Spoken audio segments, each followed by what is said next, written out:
Guys, நம்ம எல்லாருக்கும் பாடி பில்டிங்னா யார் ஞாபகம் வரும்? அர்னால்டு தானே ஞாபகம் வரும். ஸோ இன்றைக்கி அர்னால்டை பற்றி தான் பேச போகிறோம்.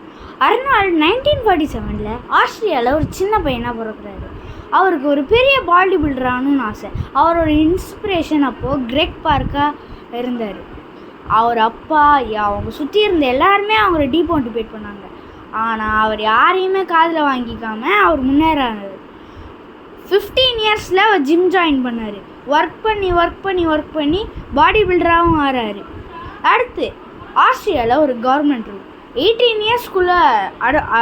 இயர்ஸ்க்கு அப்புறம் இருக்கிறவங்க எல்லாருமே ஆஸ்திரியா மிலிட்ரியில் ஜாயின் பண்ணுவாங்க. அவர் ஜாயின் பண்ணார். அது பிடிக்கலன்னு சொல்லிட்டு வெளில வந்தார். ஸோ கொஞ்சம் வருஷம் அவர் ஜெயிலில் கூட இருந்திருக்கார்.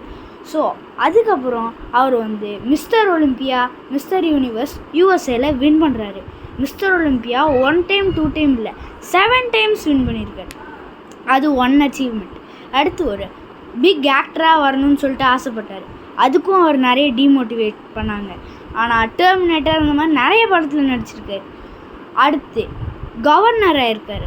கவர்னர்னால் நம்ம சென்னையில் கூட நிறைய கவர்மெண்ட் சம்மந்தப்பட்டது கவர்னராக இருக்கார் கலிஃபோர்னியாவுக்கு, யூஎஸ்ஏக்கு. ஸோ இவ்வளோ அச்சீவ்மெண்ட் பண்ண அர்னால்டு ஷ்வார்ஸ்நெகருக்கு நம்ம ஒரு பிக் சல்யூட் போட்டுருக்கோம்.